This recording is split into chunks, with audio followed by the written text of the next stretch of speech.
Olá, boas-vindas a você que nos acompanha em mais um episódio de Conversas Literárias. Eu sou a Carol Batayer. Eu sou Diogo Brunner e a gente recebe aqui hoje o poeta Marcelo Montenegro. Bem-vindo, Marcelo. Oi, Diogo, Carol. A alegria estar aqui com vocês. Valeu pelo convite.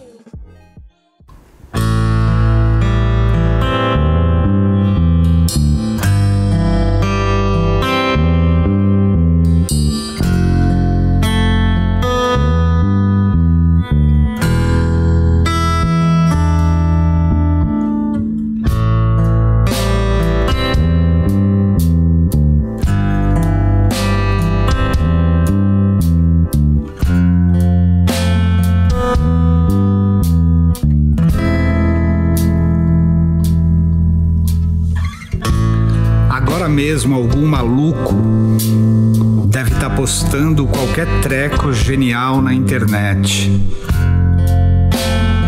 Alguém deve estar pensando em como melhorar aquele texto enquanto lota o especial de vinagrete, perseguindo obstinadamente um acorde, voltando da padaria. Agora mesmo alguém pode estar pensando que guardamos só pra gente o lado ruim das coisas lindas. Assim, trancafiado às 7 chaves de carinho. Alguém pode estar sentindo tudo ao mesmo tempo, sozinho, assim brutalmente sentimental, feito coubesse toda a dignidade humana num abraço tímido.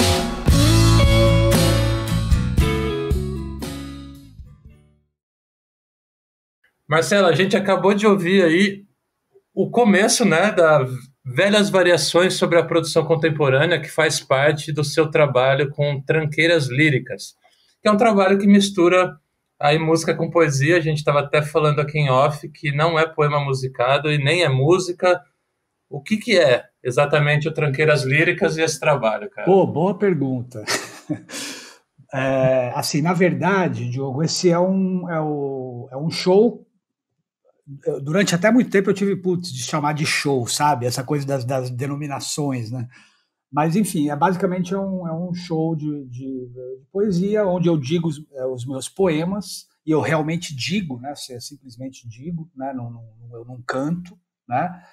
Em parceria com o Fábio Brum, que é guitarrista, né? Ele toca violão também, né? Então a gente faz esse show desde 2005, né?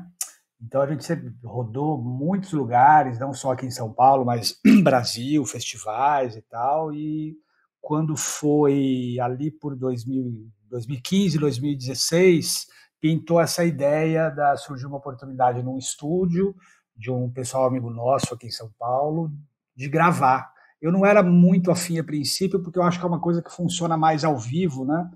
Mas assim, bastou 1 minuto ali de estúdio para eu perceber, então a gente acabou registrando essa coisa que a gente fazia já praticamente mais de 10 anos, né, quando a gente gravou, porque o CD acabou saindo em 2017, né? Mas é basicamente isso. Ele realmente não é um poema musicado, porque eu não canto, como eu disse, né? Eu simplesmente digo os meus poemas. Agora, o Fábio cria um arranjo para cada poema, que não chega a ser exatamente música, mas também não é aquele fundinho musical de sarau, sabe? Então eu costumo brincar, falando sério, que acaba virando uma terceira coisa, né? E é sempre muito bacana quando a gente faz os shows, porque chega a poesia, essa ligação da poesia com a música, chega nas pessoas de uma maneira muito especial, sabe? Então é sempre bacana fazer. Uhum. Eu acho que casa muito com a poesia que você faz, né, cara? Esse som atrás ali, porque tem uma pegada pop também, sim, assim. Sim. E aí eu queria até saber de você, assim, de onde vem isso, assim? Você tem a sua poesia tem uma delicadeza muito grande, uma observação, assim, daquele cotidiano pequeno, sabe? A torneira que pinga, aquela coisa assim, aquele cotidiano que quase ninguém repara, né? E o poeta repara. De onde vem isso, cara? Como isso surge em você? São muitas cenas, né? Sim, sim. É assim... Sim, basicamente minha poesia, ela é urbana, né? Urbana, e tem muitas cenas, que nem você falou, Carol, sabe? Assim, eu sempre digo o seguinte, acho que vai ajudar para responder melhor, que as minhas primeiras influências literárias foram a música e o cinema, sabe? Então, assim, essa coisa do cinema, particularmente, que eu sempre amei, né? Tem uma coisa no cinema, como eu também trabalho como roteirista, tem uma coisa que a gente sempre diz, que é quase que um lugar comum de quem trabalha com audiovisual, que é mostre, não explique, sabe? Então, eu sempre gostei disso, sempre gostei de imagens, de pequenas cenas urbanas, né? Uma coisa meio shortcuts do Robert Altman, né? E quanto a essa coisa da delicadeza, Diogo, eu acho assim... a profundidade da vida, sabe, da gente estar vivo aqui agora, ela sempre me pareceu melhor captada pelas coisas menores, aparentemente banais.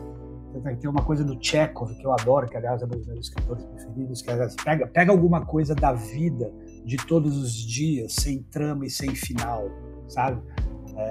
Então eu sempre tive uma certa paixão pelo tom menor, sabe?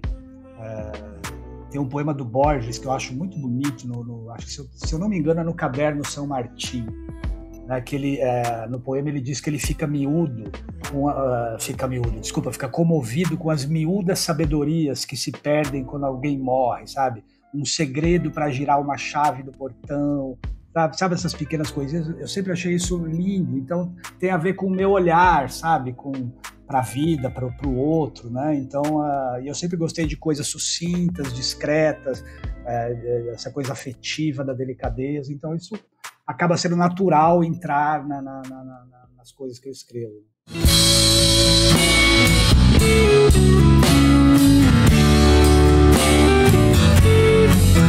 Agora mesmo alguém deve estar limpando cuidadosamente o CD com a camisa, pulando a ponta do pão puma, sentindo o baque da privada gelada, perguntando quanto tá o metro daquela corda de nylon, trepando no carro, empurrando o filho no balanço com uma das mãos e na outra equilibrando a lata e o cigarro. Agora mesmo alguém deve estar voltando, alguém deve estar indo, alguém deve estar gritando feito um louco para um outro alguém que nem deve estar ouvindo.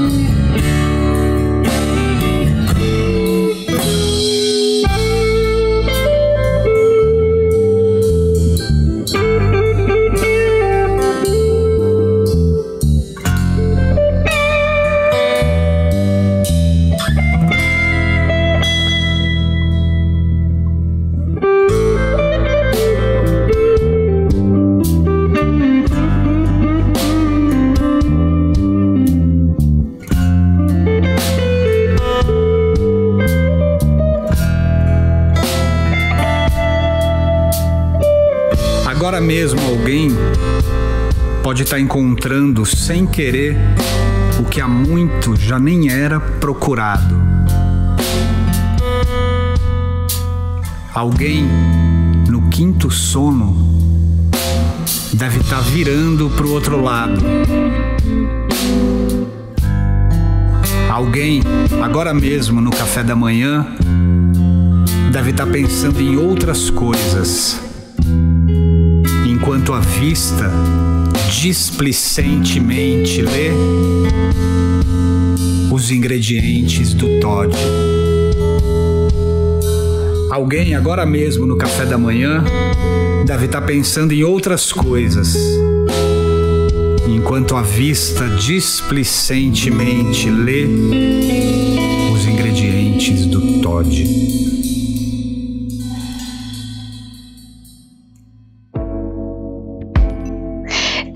Eu tava ouvindo o Velhas Variações e tem uma cena que tá até agora, assim, na minha mente, que é o pai, eu não vou conseguir descrever com as suas palavras agora, né?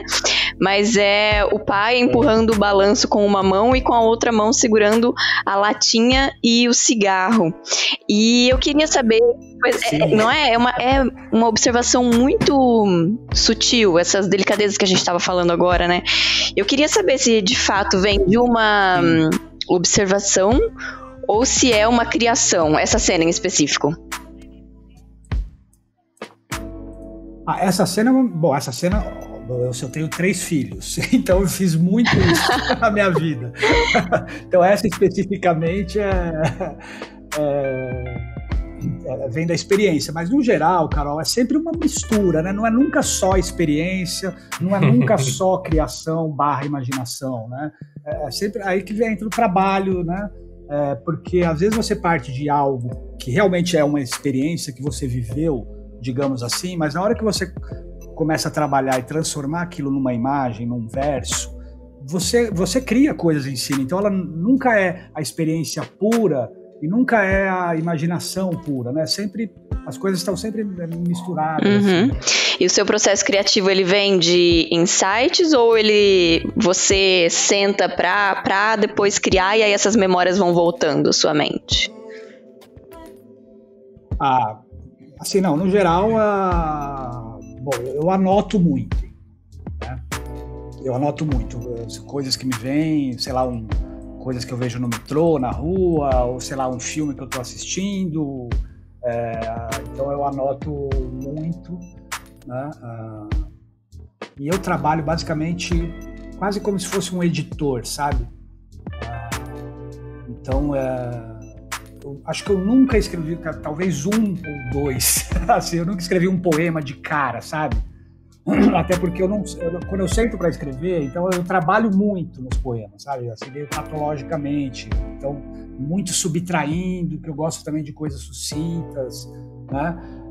Mas basicamente esse trabalho de editor, sabe? Aquela brincadeira da referência que eu fiz agora há pouco do Shortcuts, do Robert Altman, que é um filme que eu adoro, né? Que são pequenas, sabe? Então, essa coisa das pequenas cenas que você falou que tem na minha poesia. Então, é um pouco isso. Então, eu vou editando, vou experimentando, e meio que vou descobrindo o que eu quero com aquele poema, o que ele quer dizer, inclusive, e também no sentido formal, né, da coisa, durante a feitura, sabe?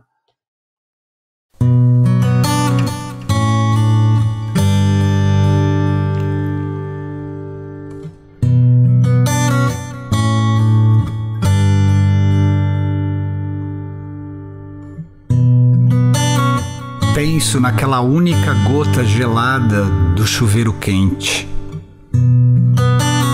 nas ilíadas clandestinas que a febre percorre até virar suor. Penso nas caretas que os músicos fazem quando estão solando, no meu pai me dizendo que tudo isso aqui era mato. Penso na imagem exata de uma aurora indecisa.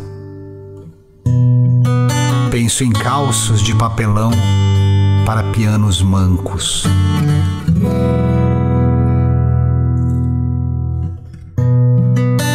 Penso em alguém que na manhã do dia de sua morte desiste de usar a camisa que mais gosta,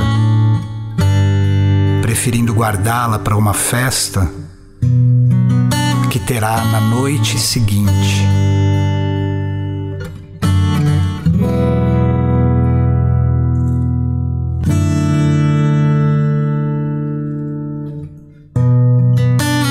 Penso em você, por exemplo, largando o controle remoto e dizendo, do jeito mais lindo do mundo, que adora quando consegue pegar um filme do começo.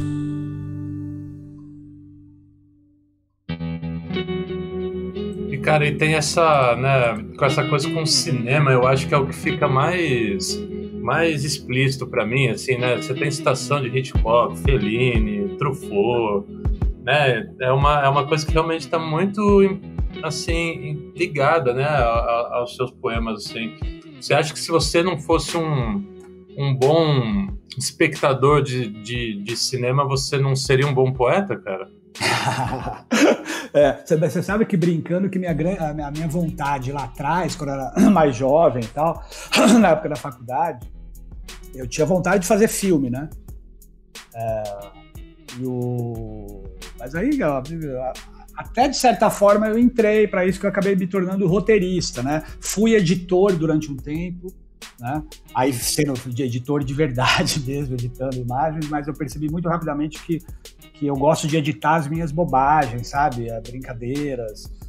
Você trabalhar como editor é muito chato, né? Porque primeiro que edição é um processo muito desgastante e eu lembro até hoje um curso que eu fiz no Senac aqui em São Paulo, ainda era edição corte seco, né? Não tinha nem computador edição não linear ainda. E aí eu lembro que um dos exercícios do curso era editar um comercial de carro, sabe? Eu odeio carro, odeio publicidade. Eu falei, não, espera lá. Eu gosto realmente da linguagem da edição e tal, tanto que isso, inclusive, tem muito nos meus poemas, como a gente estava falando agora, né? Mas fazer cinema, filmes, é um negócio que não depende. Livro e poema é mais simples, sabe? Sim. Exatamente. Tem um trabalho solitário ali que acaba se tornando, em algum ponto, mais simples, né? Mais fácil, não sei.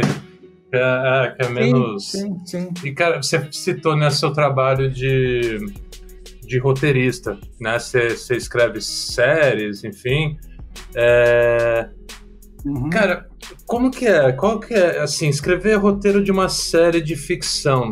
Tem alguma aproximação com o trabalho, assim, de poeta? Ou com o trabalho...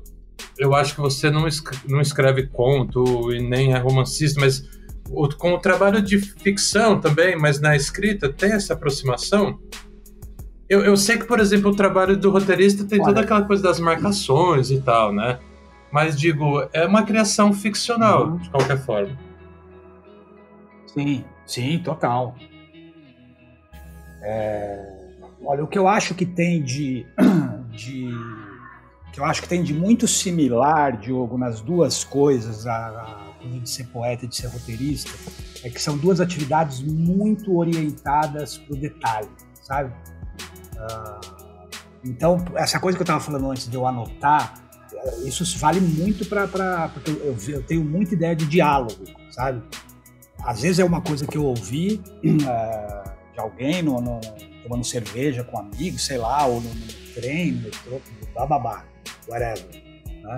Mas então eu também anoto muita ideia de diálogo. Então, e eu sou muito interessado na vida de forma geral, sabe? Muito interessado no outro. Eu sou bastante observador, eu gosto de ver. Então, às vezes desculpa eu me repetir de novo um exemplo de metrô, mas o metrô é um microcosmo muito rico, total. Né? Então, às vezes eu flagro gestos, sabe, de pessoas, assim, que, putz, olha só que legal, e às vezes você inclui também ou nos meus poemas, ou uso muito esse trabalho de observação para escrever ficção para TV, né? Então, acho que para aproximar... Inclusive, tem uma coisa que eu sempre digo, que às vezes eu estou escrevendo um episódio de uma série, por exemplo, e aí eu estou lá, crio uma fala para um personagem na hora dos diálogos e tal, ou às vezes até uma cena, né? Porque, ao contrário do que muita gente pensa, você escrever roteiro, você também tem que criar visualmente a coisa, não é só diálogo, né? A nossa escrita, né, envolve... Então, a descrição das cenas, as ações dos personagens, né? Então, às vezes, cenas que dizem coisas que não precisam nem de fala, né? Então, não é raro acontecer de eu, às vezes, fazer alguma coisa num roteiro que eu estou escrevendo de uma série, falar, putz, isso aqui dá um poema. Aí eu tiro do arquivo de roteiro e guardo lá para mexer depois para virar poesia. E vice-versa, sabe? Às vezes eu estou trabalhando numa coisa que pode vir a se tornar um poema, puta, isso aqui em diálogo pode ficar legal, aí eu tiro de lá, sabe? Então tem um certo, no meu caso, uma coisa interfere na outra, e digo até mais, uma coisa melhora a outra, sabe? Eu acho que eu sou um poeta melhor sendo roteirista e vice-versa, sabe? E o cotidiano é a grande fonte de matéria-prima do seu trabalho? Sim, total. Mas tudo, né? Para mim tudo é importante. Né? Mas o cotidiano, sim, sempre. Tudo isso que eu estava falando para vocês agora, essa coisa de observação, que é uma coisa que é minha já desde criança, né? Eu sempre fui tímido na minha, discreta, sempre gostei de observar, de ver, né? E aí, obviamente, quando você começa a trabalhar com uma atividade, no meu caso, roteirista e poeta, que é muito contemplado por isso, né? Por essa característica da observação, né? O cotidiano é muito, muito importante. E você costuma andar com um caderninho na mão? Olha, ando, sim. Eu ando com... Principalmente quando eu vou para a produtora, quando a gente tem reunião de roteiro ou qualquer lugar que eu vou, geralmente eu ando de mochila, né? E aí então eu sempre tenho um caderninho, sim, na mochila. Hoje em dia eu já uso bem mais o celular, sabe? Editorzinho de texto no celular. Às vezes eu mando e-mail para mim mesmo também, sabe? Mas assim, o caderninho sempre tá lá. Mas assim, na rua, vou beber cerveja... Mandar o WhatsApp para nós mesmos também funciona. Então... exatamente. Mas assim, tipo, quando eu saio à noite, digamos, vou ver um filme, vou no cinema, vou ver uma peça, vou tomar uma cerveja e tal, aí eu não levo, óbvio, né? Mas no dia a dia, assim, sempre tá comigo, tá sempre nessa... Não leva porque agora tem o celular, né, cara? Então qualquer coisa você tem o celular para anotar. Qualquer coisinha tá fácil. Agora tem uma versão aí, uma versão tecnológica.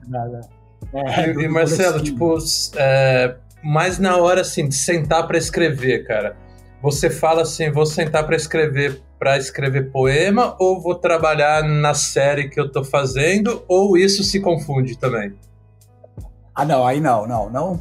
Principal, poema, Diogo, eu mexo, que nem eu falei para vocês, eu mexo muito, tanto que eu demoro muito para as coisas ficarem do jeito que eu acho que estão legais. É só ver a distância entre os meus livros, né? Meu primeiro é de 2003, aí 2012 e 2018, sabe? E que são livros curtos, hein? De 20 e poucos poemas cada livro. Uhum. Então eu demoro muito para conseguir, mas eu mexo praticamente todo dia eu mexo. Né? É um trabalho meio de artesanatozinho, assim, sabe? Eu mexo realmente bastante, né? Agora sim, indo pro lado do roteiro, o lado do roteiro é o meu trabalho, entendeu? Então, assim, quando você está em fase de escrita de roteiro, não sobra espaço para outra coisa.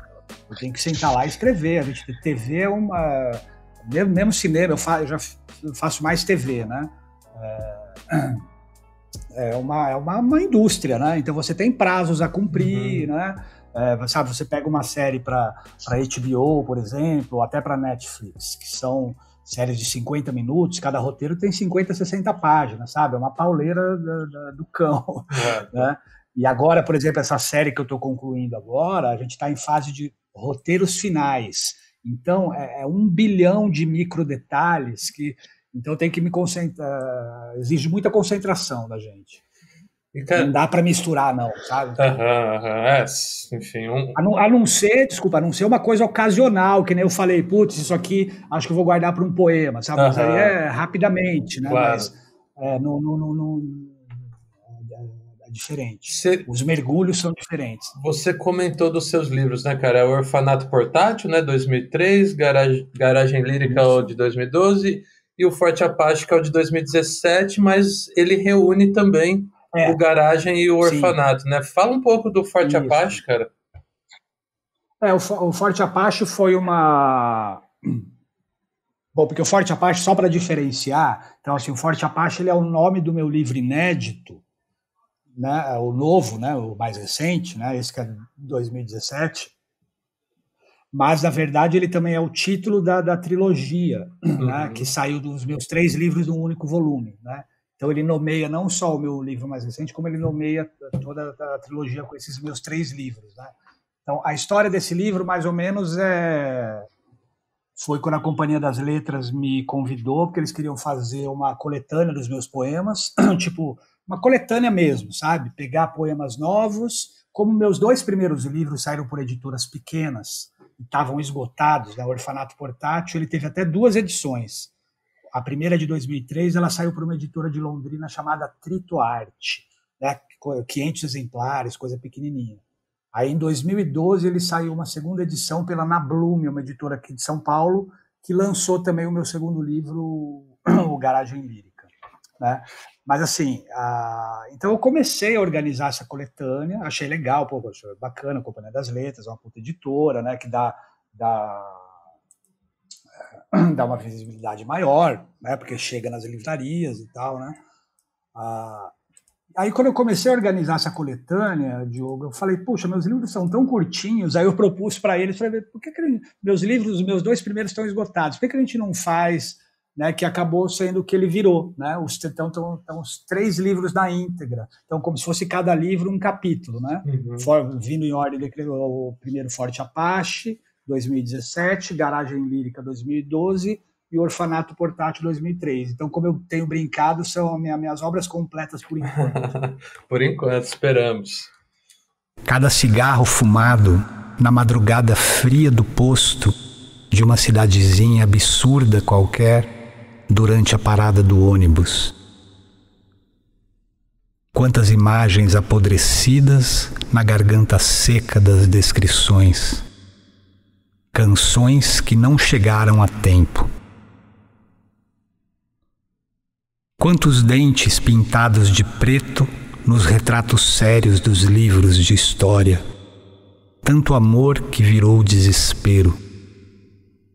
Cada silêncio perdido no grito. Tantos cacos de vidro em cima dos muros, como se eu mesmo os tivesse escrito. Tantos versos criados a bordo e não anotados. Tanto rancor latejando na mudez de socos não redigidos. Tanta fita cassete e as gargalhadas de todos os loucos, espanando o sublime do mundo. Quantas giletes cuspidas de um pulso. Tanto caderno novo começado. Quantas falas roubadas de amigos. Tantos pântanos não soletrados.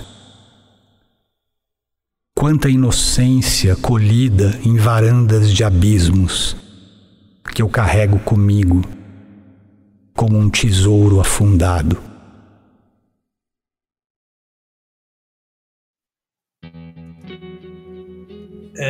E Marcelo, você tem também, cara, um trabalho de... Não sei se você ainda faz, mas que é de iluminação, de teatro, né? E você trabalhou muito com o Mário Bortolotto, e eu já vi mais de uma vez ele comentando sobre a importância desse seu trabalho nas peças dele e tal. E assim, a iluminação de teatro tem muito dessa coisa também do sutil, né? Do delicado, que também vai de encontro à sua poesia. Onde que daí esses dois trabalhos se encontram também? Sim, eu acho que tem tudo a ver. Eu trabalhei com mais de 10 anos, assim, operando som e luz de peças de teatro e fazendo luz também, criando luz em alguns casos, né? Mas eu era principalmente operador de som e luz, que é meio que aquele editor ao vivo, né? Que opera a sonoplastia e a iluminação das peças. Então e realmente eu comecei pelo Mário Bortolotto, né? Eu trabalhei operando realmente todo o repertório do Cemitério dos Automóveis, foi uma puta escola, né? Até porque o Mário, ele é um puta iluminador e um puta sonoplasta, né? Então tanto a trilha que ele cria de coisas pré-gravadas e tal, que ele seleciona, quanto a iluminação tem uma importância muito grande na linguagem teatral do Mário, né? Então é um trabalho de muita responsa, né? Porque você pode simplesmente estragar uma peça, né? E é ao vivo, né? É foda mesmo. Pois é. É um monte de história. E nessas eu acabei trabalhando. E é muito louco, porque assim, eu comecei nesse trabalho sem querer, porque o Mário é meu amigo, é meu irmão, né? Eu conheço o Mário desde que ele chegou em São Paulo, praticamente. Né? O Marião é de Londrina, né? No Paraná, né? E aí eu lembro que, não sei se foi exatamente assim, mas foi parecido com isso. Eu lembro que a gente estava num churrasco, a gente estava conversando, eu falei, puta, eu acho que eu faria bem esse trabalho de operação e luz. Aí o Mário falou, também acho. Passou um tempinho, ele me chamou. E sabe qual que era a peça? A peça assim, não era nem uma montagem do Cemitério de Automóveis, olha só. Era um monólogo escrito pelo Maurício Arruda Mendonça, grande poeta, dramaturgo também de Londrina, que é sobre se chama Kerouac, né, que é sobre os últimos dias de vida do Jack Kerouac, do escritor. Eu assisti essa montagem, direção, cara, em algum... Você assistiu? Eu assisti em algum lugar na Consolação, talvez. Não lembro o ano, cara. Sim, a gente fez essa peça em muitos lugares, muitas temporadas, mas foi a primeira peça que eu operei som e luz. E olha Legal. Só, a direção era do Fauzi Arap. Simplesmente uma das maiores lendas do teatro nacional, que ele sempre adorou o Mário, né? O Fauzi faleceu já há alguns anos, né? Então a minha primeira experiência de teatro simplesmente foi ser dirigido pelo Fauzi Arap. É um negócio assim, meu. Eu lembro uma vez que a gente ensaiava Kerouac no salão de festas ali do prédio do Fauzi, que ele morava na Paulista. Então era só eu, ele e o Mário, né? Então eu lembro que a gente saía de lá e ia até o Ponto Chique, que é um bar meio famoso aqui em São Paulo ali e tal. A gente ia tomar um chopp, nós três ali. E um dia a gente saiu e passou no caminho entre a casa do Fauzi e o Ponto Chique, a gente passando por um botequinho, nesse botequinho mesmo estava o Zé Vicente, né, que é um autor de Santidade, Hoje é Dia de Rock, meio que um dramaturgo assim, lendário também, né? Aí eles pararam um pouquinho para conversar. Aí eu lembro de eu pensar, olhar para o Zé Vicente, olhar para o Fauzi e falar, meu, o que eu estou fazendo aqui? Mas enfim, eu trabalhei muito com teatro, aí depois trabalhei com vários outros diretores, trabalhei muito com a Fernanda Dumbra, com o Marcelo Rubens Paiva, com o pessoal dos Parlapatões, né, Mauro Batista Verde, enfim, rodei bastante no teatro, assim. A questão é que depois o trabalho de roteiro entrou e começou a comer tudo. Não sobrava tempo para nada, então aos poucos eu fui largando o teatro e hoje em dia praticamente não faço, não faço mais, na verdade, né? Às vezes uma coisa ou outra que o Mário fala, né? Você pode, né? Porque tem peças que a operação é muito difícil, né? Então ou faço luz para show de banda de algum amigo, mas já praticamente já não faço mais esse trabalho. E você sente saudades do teatro? Mas eu adorava, amava, é uma delícia. Sim, porque teatro é uma vivência, Carol, maravilhosa, sabe? Essa coisa, o teatro realmente é muito fascinante. É uma arte do instante, essa né? Coisa da adrenalina, é o instante. E essa coisa da adrenalina de um dia de estreia, por exemplo, é um negócio muito impressionante, né? Puxa, cada dia é diferente. Realmente é um trabalho que eu amava, né? É um trabalho lindo. Mas eu amo escrever também roteiro, né? E, enfim. Até como eu citei o próprio Mário, o Mário sempre falou assim: a gente faz 15 coisas que gosta para não ser obrigado a fazer nada que não goste. Então, não sobrar tempo, né? Eu pautei minha vida profissional, digamos, tentando, né? Enfim, isso é uma batalha de vida inteira, né? Mas eu tentava. A vida do artista brasileiro. E, cara, você, né, só do que a gente já tratou aqui, a gente já passou por cinema, passou por poesia, passou por teatro, né, são multilinguagens, assim. Como você se define no fim, cara? Não que você precise se definir como uma coisa ou outra, mas o que, enfim, se precisasse ser uma dessas coisas, quem é o Marcelo? Tipo? Acho que o que engloba melhor é escritor, né? Uhum. Eu geralmente sou mais chamado de poeta e tal, mas também bastante de roteirista, né? Então eu acho que escritor engloba, né? Mas, por exemplo, mesmo dando uma leve viajadazinha, assim, mesmo esse trabalho de iluminador, eu acho meio que um trabalho muito próximo ao de escritor, sabe? Isso tudo que a gente estava falando da sutileza, da precisão, que é outra coisa muito fundamental, pelo menos no modo com que eu vejo as coisas. É fundamental tanto na operação técnica de teatro, quanto no roteiro e também na poesia, né? E essa coisa das várias linguagens, Diogo, assim, eu sempre também tem muito a ver com o que eu sempre fui, com o que eu sou, sabe? Eu sempre tive um certo pavor, digamos, à circunscrição, sabe? Poesia que só poeta lê, sabe? Filme que só outros cineastas vão... Sabe essas coisas muito circunscritas? Eu nunca gostei, mas eu sempre gostei sabe, todo o meu trabalho sempre foi uma busca meio incessante mesmo de descoberta e de formatação dessas pontes, sabe? No texto que eu escrevi para o CD, do Tranqueiras Líricas, que você estava falando ali, eu falo um pouco disso, sabe? Eu gosto de saber que Leonard Bernstein era apaixonado por Pet Sounds, sabe? Que o plano do Lou Reed era botar Dostoiévski em termos de rock and roll. Legal. Né? Que o Eric Satie amava tocar piano, música barata nos cabarés, sabe? Que o David Chase, que é o criador do Família Soprano, se inspirou num quadro do Edward Hooper, né? Que é um pintor que eu adoro, para criar o último episódio, né? da Família Soprano. Então, sabe, eu sempre gostei dessas baldeações. Né? Não gosto das coisas que ficam muito circunscritas do próprio universo, sabe? Eu acho que isso, esse meu livro mais recente, Forte Apache, inclusive, eu tematizo isso, inclusive, né? Nos poemas, em alguns poemas. Que legal, cara. Mas faz todo sentido, né? Porque o iluminador, ele tá jogando luz num detalhe. E a sua poesia, ela joga o nosso olhar, né? Quando a gente lê ou quando a gente ouve, escuta, pro detalhe também. Sim, faz todo sentido. Eu acho bastante próximas, assim, as coisas, assim. Sim, com certeza. Talvez no seu trabalho de roteirista seja um pouco diferente, mas em todo o resto, de fato, tudo converge para isso, né? Então apesar de se trabalhar em multilinguagem, tem uma linha, né? Que você segue de alguma forma. Sim. Aí a questão que faz parte da busca de cada um, né? Então isso realmente faz parte da minha busca, né? Porque realmente essa coisa que eu brinquei agora, né? De fazer 15 coisas que você gosta, para não ser obrigado a fazer nada que você não goste, você busca coisas que você, não só que você se interessa, mas que também, a gente está falando aqui no caso de trabalho, né? Então, que você faça, você sabe que você vai fazer bem, né?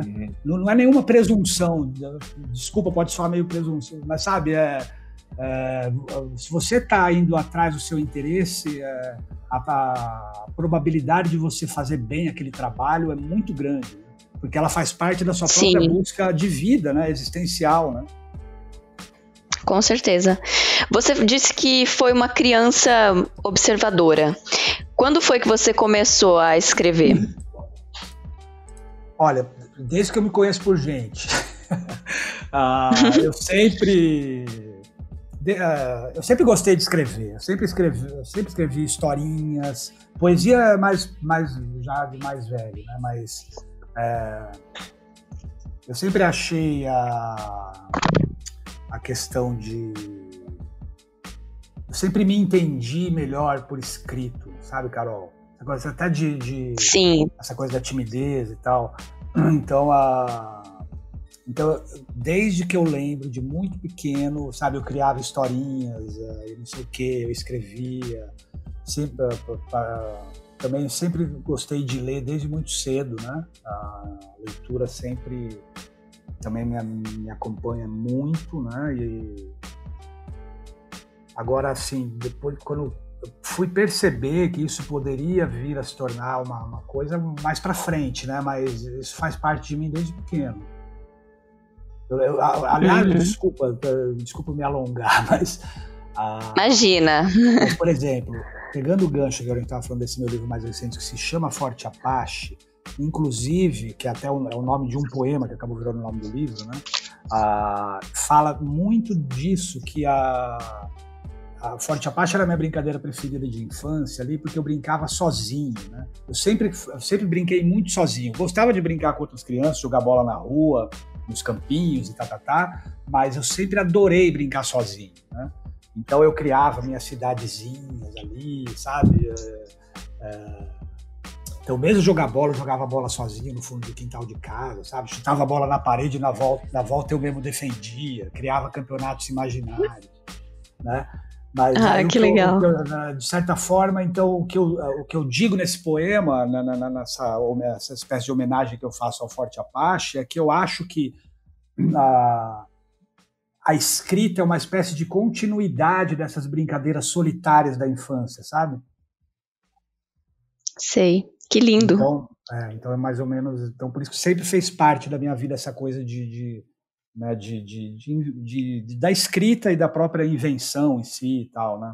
Essa coisa do mundo interno, né? Mundo interior muito, muito ativo, né? Que geralmente as pessoas mais tímidas, mas a dela tem um mundo né? Esse mundo interno mais ativo.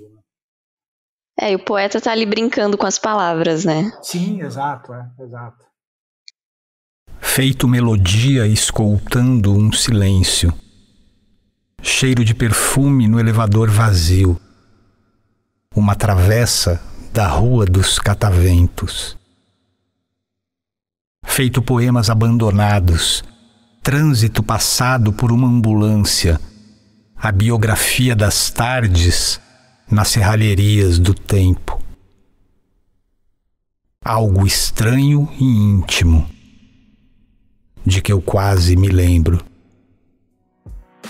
E quem foram as suas primeiras referências na literatura? A literatura, eu tenho uma primeira referência, que eu sempre cito e faço questão de citar, porque, que nem eu estava falando assim, que eu leio desde muito criança, eu tenho um marco muito específico dessas leituras infantis, que era uma série, chamava Série Vagalume, né? Que legal. Sim, eu era apaixonado por essa série, então era a coisa mais emocionante da minha vida era quando a gente passava na papelaria, que não era nem livraria, para minha mãe comprar tipo o novo lançamento da série Vagalume, sabe? Era um negócio, para mim, era um amor da minha vida. E dentro então a série Vagalume como um todo me tornou um leitor, mas dentro da série Vagalume eu tive meu primeiro amor literário, que é o Marcos Rey, né? Tem 3 livros dele ali da série Vagalume, que é O Mistério dos 5 Estrelas, Um Cadáver Ouve Rádio e O Rapto do Garoto de Ouro. Esses 3 livros, assim, para mim, é o marco zero de mim mesmo. Sei. Eu homenageio ele, inclusive, no Forte Apache, né? Essa coisa Marcos Rey foi o meu Chuck Berry da literatura. Aí é coisa depois, eu acho depois e tal, né? Mas assim, eu acho legal que esse é o primeiro.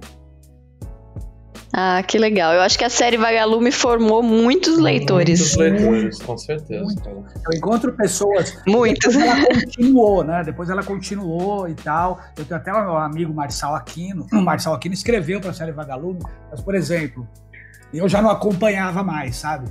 Aí eu já não acompanhava mais. Uhum.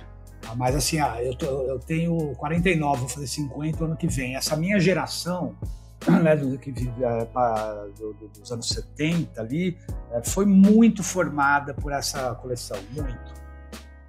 Olha, mas não só a sua geração, porque eu sou mais nova e também li, né, muita coleção Vagalume. Foi muito importante. Sim. Foi uma maravilha. Nossa, eu contando aqui, a gente conversando agora, eu lembro, sabe? Porque foi muito importante, muito marcante, assim, né? Cara, eu vi aqui, a gente comentou do poema Forte Apache, né? Que você falou da brincadeira, da criança. Tem um trecho que você fala: já François Truffaut considerava-se pertencente a uma família de cineastas que praticavam uma espécie de cinema do quartinho dos fundos, que recusa a vida como ela é, como nas brincadeiras de crianças quando refazíamos o mundo com nossos brinquedos. É muito bonito isso. É exatamente isso. Lindo. Exatamente isso. Exatamente. Muito legal. Boa. Bom você puxar o ponto. Valeu, Diogo. E, cara, a gente começou esse podcast, né? Porque, enfim, veio a pandemia, a gente foi para o home office e precisamos nos reinventar, né? Não ia ter mais programação presencial e tal. Então, a gente sempre estava trazendo questionamentos da pandemia para os escritores e escritoras convidados e tal. Se a pandemia é um momento... Se momentos de crise são momentos bons para criar e tal, né? Mas você, escrevendo roteiro, você, com pandemia ou sem pandemia, você vai ter que criar. E aí, como que é isso, Sim. cara? Você foi afetado por isso nessa questão da criação? Não. Para mim continuou normal, entendeu? A minha vida já era uma quarentena. Claro que não, estou exagerando, né? Porque quando a gente cria... Desculpa, gente. Quando a gente cria o processo de criação de uma série de ficção, ela é dividida em 2 partes, né? Você tem a parte diária, que a gente trabalha numa sala de roteiristas, numa equipe de roteiristas, né? Então a gente cria a história da temporada, enfim, tudo, né? Aprofunda os personagens ali junto, né? Nessa sala, e só depois que vem a fase da escrita, né? O que aconteceu é que quando entrou teve uma pequena coincidência, porque quando começou o negócio da pandemia, a gente tinha, tipo, encerrado, basicamente, o nosso trabalho de criação na sala, a coisa de ir na produtora, né, e estava entrando na fase de escrita. Então, assim, nesse sentido, para mim, não mudou, entendeu? Porque já seria uma parte do meu trabalho que eu faria em casa, né? Então, e ajudou muito você ter um trabalho, você ter essa possibilidade que é quase que digamos, não é exatamente um privilégio, mas acaba sendo, porque você ter um trabalho nesse momento terrível e triste que a gente está vivendo, todos nós, e uns muito mais do que nós, muito mais, né? Então, sabe, ajuda a manter sua sanidade, sabe? Então, eu tenho o que fazer, né?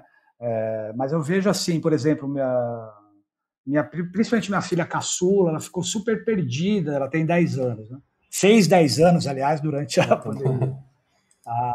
Tadinha, sabe? No começo até normal, né? Eu até brinco com amigos que o começo foi todo mundo postando Zoom com os amigos, aquela coisa, foi a fase romântica da quarentena. Teve isso. Mas o que acontece é que agora já encheu o saco, tá muito... Agora ninguém aguenta mais o Zoom. Tá muito trágico. E outra, né, Carol, é muito triste o que a gente está vivendo, né? É muito triste, né? Muito. Então, sabe, então, assim, então eu acabo vivendo aqui porque tem essa angústia, porque assim, a gente gosta de sair de casa, sabe? Faz falta, né? E no caso, só para fechar o ciclozinho ali do que eu estava falando da minha caçula, sabe? Eu sinto muita falta das amiguinhas, sabe? Puxa, é uma tristeza isso tudo que a gente está vivendo. Mas assim, para fechar de fato, Diogo, do ponto de vista eu até tenho trabalhado em alguns poemas, mas menos, porque realmente nessa fase pesada de escrita, de série, que é a que eu estou agora, que eu tô, inclusive a gente está concluindo, né? Tá nos roteiros finais, que nem eu falei para vocês, sobra pouco tempo para outras coisas, né? Mas assim, no geral, essa coisa não afetou a minha criação, sabe? Não afetou, porque de certa forma, puxa, é parecido já, né? Porque a hora que você escrever, você sozinho, né? Agora essas coisas pessoais, tal, que eu tô falando, essa coisa já todo mundo meio de saco cheio, meio depressivo, ainda não sei se isso muita gente relatou assim a questões assim emocionais mesmo, né, de ansiedade e tal, e relacionando isso com a dificuldade de escrever, né? Então, isso para mim é uma coisa também, sabe, Diogo, que a coisa o negócio de ser roteirista tem uma coisa que eu acho muito importante que me deu, que eu acho linda, que é, com perdão da expressão, a ausência de frescura do processo de escrita, sabe? Não estou querendo dizer, claro que a gente fica... Escrever é muito difícil, seja escrever, no meu caso, roteiro comercial de série de ficção de TV, sabe? Eu sou um roteirista de mercado, seja escrever poesia, seja escrever romance, escrever é difícil, ponto, seja lá o que for, escrever bem, né? Então é um mergulho, então tem travas, tem desesperos, tem angústia, tudo isso. Não estou falando que tirou isso do caminho, não, pelo contrário, isso faz parte do nosso trabalho, sabe? Agora realmente essa coisa de você, essa disciplina que te dá o trabalho de roteirista, para mim é muito bom, sabe? Então, por mais que a gente esteja vivendo nesse momento terrível que a gente está vivendo, que a gente estava falando agora, eu tenho um roteiro para entregar semana que vem, sabe? Eu não tenho tempo de ter frescura, de ter drama, né? E tenho que escrever um puta roteiro para entregar um bom roteiro, um ótimo roteiro, né? Então é trabalho, né? Enfim. Você disse que está trabalhando numa série. Qual é a série que você está trabalhando agora? Eu não posso falar, Carol. Já achei que a gente ia ter outra notícia em primeira mão aqui no podcast. Outro spoiler, né? Mil desculpas, mas a gente não pode falar, porque tem contrato de confidencialidade, blá, mas é uma série que eu posso falar um pouquinho, porque é uma série que vai estrear muito provavelmente o ano que vem, né? Essa coisa da pandemia deu uma zoada total, né? Nos nossos cronogramas e tal, né? Mas deve estrear no ano que vem, mas a gente não pode falar, sabe? Até começar... Tudo bem. Compreendemos. Até a coisa começar a entrar na notícia. Tem uma esquina prenha de um latido.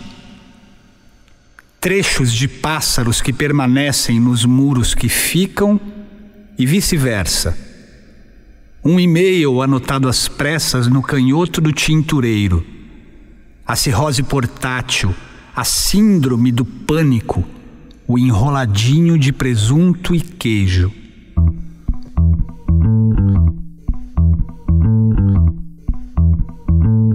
Tem a mulher mais linda da cidade, grupos de cabelo rosa, poodles da solidariedade, alguém chorando lágrimas de tubaína, Penélope charmosas, Dick vigaristas, um cara que já sai desviando do cinema dell'arte, evitando ser atingido por alguma conversa perdida.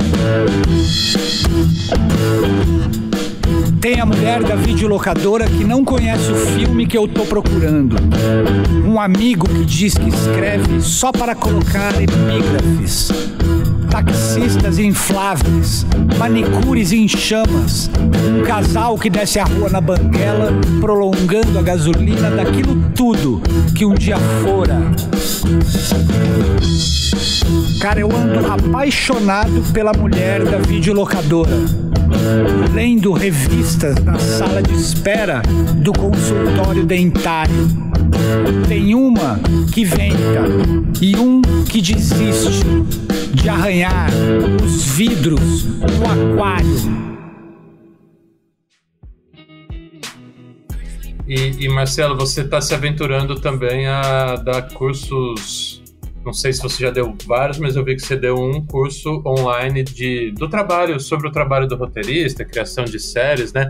Como que é esse processo de ter que se utilizar agora dessas ferramentas todas virtuais e tal para fazer uma coisa que normalmente seria presencial?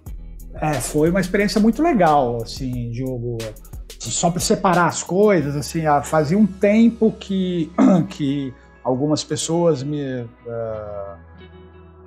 perguntavam, me pediam se eu não era afim de dar um curso de roteiro e tal, porque eu também tenho essa coisa de ser poeta e do meu próprio jeito de falar, que eu misturo, sabe? Tô falando de cinema, mas aí eu falo um pouco de história em quadrinhos, aí eu misturo, sabe?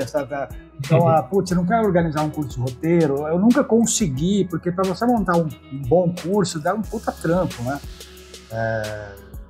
Então, agora, no ano passado, o Cemitério de Automóveis, que é o teatro, que é o nome do grupo e é também o nome do teatro aqui em São Paulo, do Marião Bortolotto, e agora ele tem 2 sócios que são 2 grandes dramaturgos também, que é o Lucas Maior e o Marcos Gomes, né? E é uma batalha para eles manterem o espaço lá, sabe, Diogo? Porque faz muito tempo que eles não têm apoio e tal. E aí eles criaram, isso antes da pandemia, tá?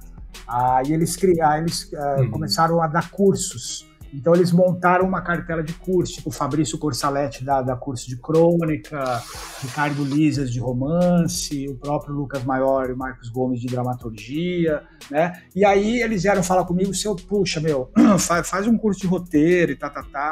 Acabou que na primeira vez que eles pediram não deu certo, eu estava muito atolado, mas na segunda deu certo. Eu tive uma janela entre uma série e outra, que é uma coisa que acontece assim e tal, às vezes você tem umas brechas, né, entre um trabalho e outro, e aí eu consegui parar e montar um curso. E aí ele ia não estrear, falar estrear, mas não é isso que fala, né? Enfim, o curso ia ser em abril. A pandemia começou em março, né? Foi isso, né? Então já estava anunciando, já tinha vários inscritos, ia ser ao vivo lá no teatro. E aí teve que ser cancelado, como tudo, toda essa história que a gente já sabe, né? Tudo isso que a gente viveu, tá vivendo, né? E aí passou um tempo, o Lucas veio falar para mim se eu não era afim de dar online. Aí eu fiquei meio assim, porque o que acontece é que no curso eu tinha preparado, eu uso muitas cenas de filmes e de séries, sabe? E aí ele falou, não, mas isso dá para fazer pelo Zoom. Vamos dar uma entrada no Zoom, eu te mostro como funciona. Porque até então, Carol e Diogo, essa coisa de falar online, para mim, era normal, Skype, etc., Google Meet e tal, porque às vezes você tem reuniões de roteiro que você não vai até a produtora, que você faz por aqui mesmo. Então, agora, dar um curso, eu não conhecia o Zoom especificamente, né? O Zoom existia antes, aliás? Não sei. Boa questão. Porque eu nunca tinha ouvido falar do Zoom, só passei a falar do Zoom na pandemia. Mas enfim, boa pergunta, né? Pois é. Aí a gente sentou, ele me chamou para uma reunião no Zoom, me mostrou, falou, antes de entrar, ele falou, separa umas cenas e vamos fazer uns testes. E aí eu vi que era perfeitamente possível, né? Porque você compartilha a cena que você quer passar, e eu também mostro muito trechos de roteiros, de escaletas, né, etc. Então eu também consigo compartilhar a tela em PDF de determinado texto, né, as cenas dos filmes e das séries que eu selecionei. Falei, então, vamos nessa. Aí fomos. E foi uma puta coisa super legal, porque bastante gente participou, porque daí o que acontece? Sendo por Zoom, pôde, sabe, até uma amiga minha, escritora de Londres, participou, sabe, pessoas do Rio de Janeiro, não só de São Paulo, porque assim, seria circunscrito também, né? Ao pessoal de São Paulo, né, no ao vivo, né? Então acabou tendo mas rolou super legal, eu achei muito bacana e foi muito tranquilo e funcionou bem por Zoom, muito bem. Cara, eu acho que a gente tá com o tempo já estourando. Queria saber, primeiro da Carol, se tem mais alguma coisa. Eu quero fazer a pergunta que você sempre faz, hoje eu vou fazer. Eu queria saber se o Marcelo tem algum prognóstico para o momento pós-pandemia, se ele consegue vislumbrar alguma mudança, alguma esperança, ou a total desesperança, enfim. Ai, nossa senhora, Carol. Eu não tenho, assim, difícil essa, né? Não tenho a menor ideia. Mas, assim, eu tendo a sempre tentar ver um pouco de lado bom nas coisas e tal, mas a gente está vivendo um momento tão difícil imaginar o que vai ser. Assim, por exemplo, cada saída que você dá para ir no mercado, sabe? Essa coisa, você bota máscara e fica toda essa preocupação, uma paranoia e um medo, né? O que vai acontecer depois, que tudo indica que a gente vai ficar muito tempo sem vacina, né? Ou sem essa... não lembro exatamente a expressão, mas essa imunidade de rebanho, se não me engano, né? É essa expressão. É isso mesmo, né? Isso. E fora tudo que está sendo feito no Brasil, tudo do pior jeito possível, né? Do jeito mais errado e mais escroto possível, né? Então, eu não sei, sabe? Tem toda essa questão que a gente falou, essa coisa que eu brinquei antes da fase romântica da quarentena, ali no começo. Tem um monte de gente falando que vai ser bom, que inclusive é uma visão estranha, né? Porque leva em consideração apenas um tipo de determinada realidade classe média, né? Você vai poder olhar mais para si mesmo, céus, né? Eu não sei se eu acredito muito nisso. Eu acho que quem faz isso porque não precisa de quarentena, entendeu? Quem já tem a propensão a fazer isso. Obviamente que ocasionalmente pode ter tocado alguém pode ter parado a pensar mais no outro, pensar, sabe? Ter mais generosidade no olhar para o mundo, para a vida.